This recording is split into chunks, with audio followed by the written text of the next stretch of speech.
2024 సంవత్సరంలో శుక్రవారంతో కూడిన రథసప్తమి పూజ ఫిబ్రవరి 16వ తారీఖు నాడు వచ్చిందండి. ఈ రోజున పూజను అందరూ ఆచరించవచ్చు.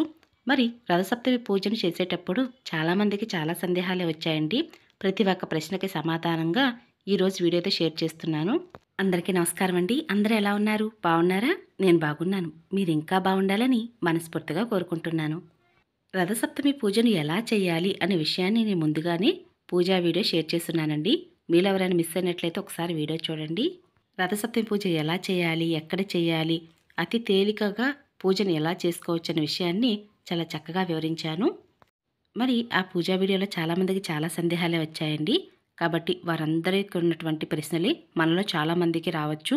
కాబట్టి ఈ పూజా వీడియో మీ అందరికీ కూడా చాలా చక్కగా ఉపయోగపడుతుందని అనుకుంటూ, ముఖ్యంగా చాలామంది అడిగినటువంటి ప్రశ్న ఏమిటి అంటే, రథసప్తమి పూజలో సూర్యభగవానుడి యొక్క ఫోటో లేకపోతే ఏం చేయాలండి, ఏ ఫోటో పెట్టాలి అని అడుగుతున్నారు.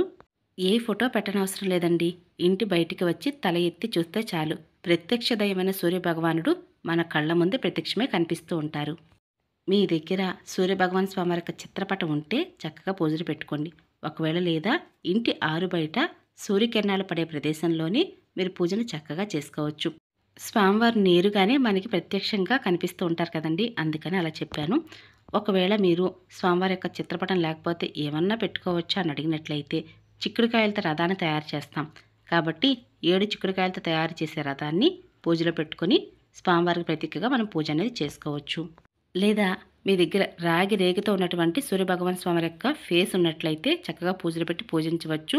నేను పూజా విధానాలు చూపించానండి. ఇక్కడ మీకు కనిపిస్తుంది చిక్కుడుకాయల రథం వెనకాలన్నటువంటి రాగి రేఖ పైన ఉన్నటువంటి స్వామివారి యొక్క ఫేస్ అనమాట.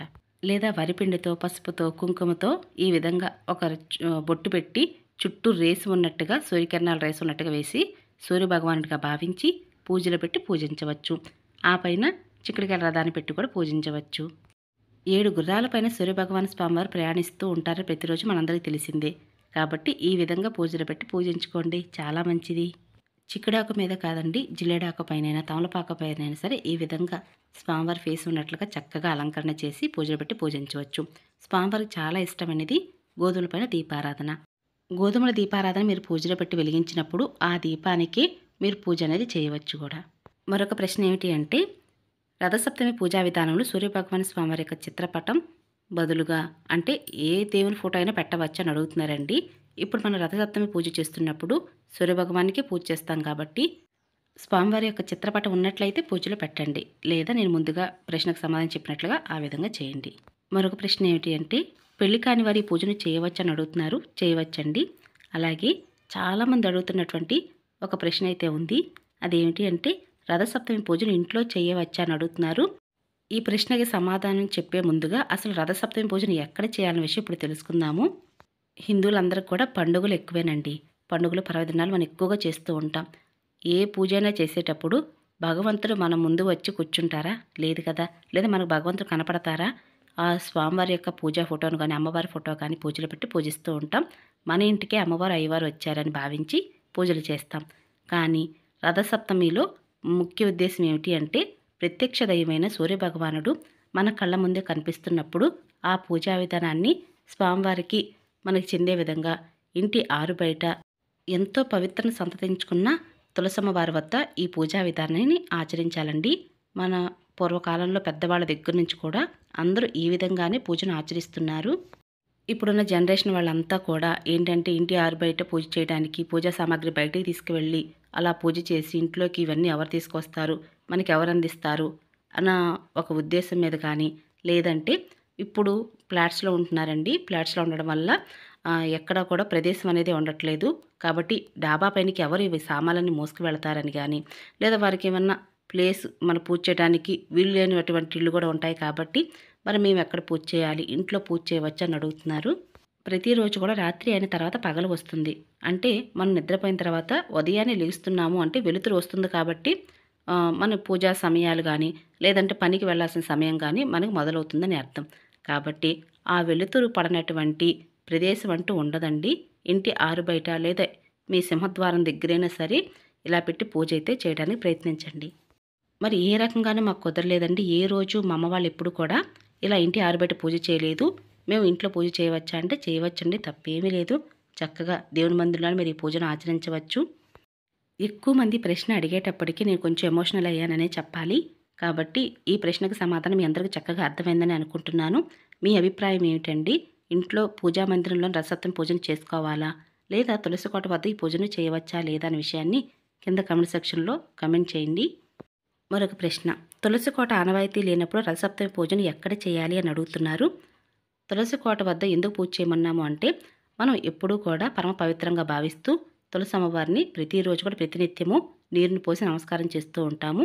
కాబట్టి అమ్మవారి దగ్గరే సూర్యకిరణాలు పడే ప్రదేశంలోనే తులసి అమ్మవారిని పెట్టుకుంటాం. కాబట్టి ఎక్కడ పడితే అక్కడ పూజ చేయకుండా తులసి అమ్మవారి వద్ద పూజ చేయండి అని చెప్తున్నాము. ఎందుకంటే ఆ ప్రదేశం పవిత్రమైన స్థలం కాబట్టి.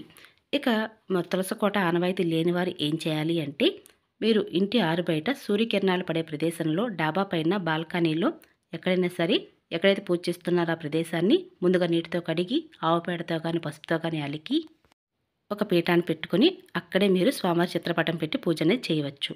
మరొక ప్రశ్న ఏమిటి అంటే, అన్ని వర్గాల వారు ఈ పూజను చేయవచ్చా అంటే అన్ని కులాల వారు అనుకుంటా. అయితే అన్ని కులాల వారు కూడా ఈ పూజను చేయవచ్చండి. అలాగే ఆనవాయితీ కూడా ఉండవలసిన అవసరమే లేదు. ఎవరైనా సరే ఈ పూజా విధానాన్ని ఆచరించవచ్చు.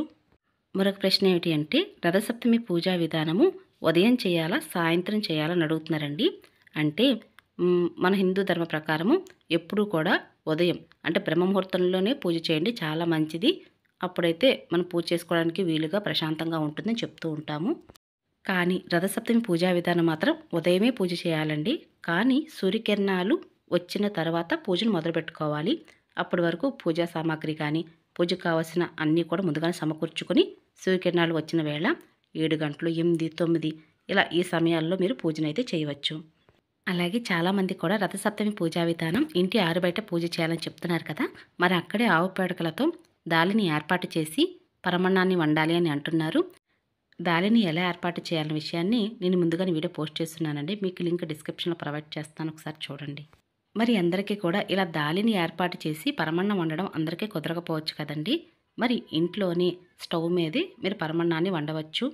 ఆవు పిడక దొరికినట్లయితే స్టవ్ మీదైనా పెట్టి చక్కగా పరమన్నాన్ని ఈ విధంగా వండండి.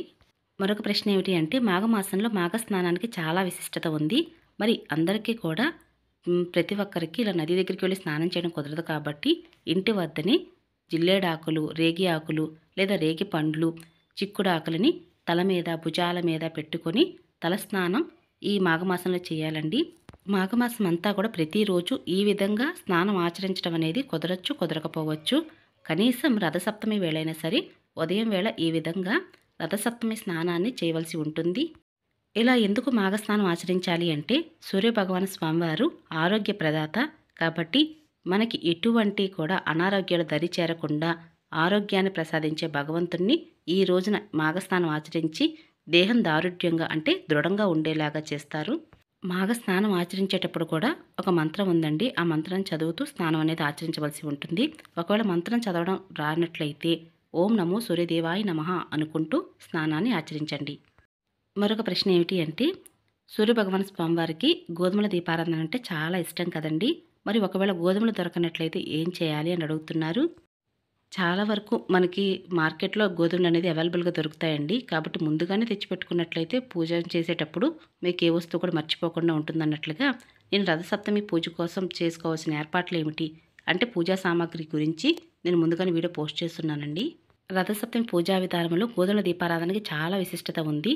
మీకు కనుక గోధుమలు దొరకనట్లయితే అనే ప్రశ్న వచ్చిందనుకోండి, అసలు గోధుమలు దీపారాధన ఎందుకు పెడతారనే విషయం తెలుసుకున్నట్లయితే ఎంత కష్టమైన గోధుమలు తీసుకొచ్చి ఆ రోజు దీపారాధన చేస్తారు. మన జీవితంలో అన్నీ ఉన్నా కూడా ఎక్కడో ఒక వెలితి అంటూ ఉంటుంది.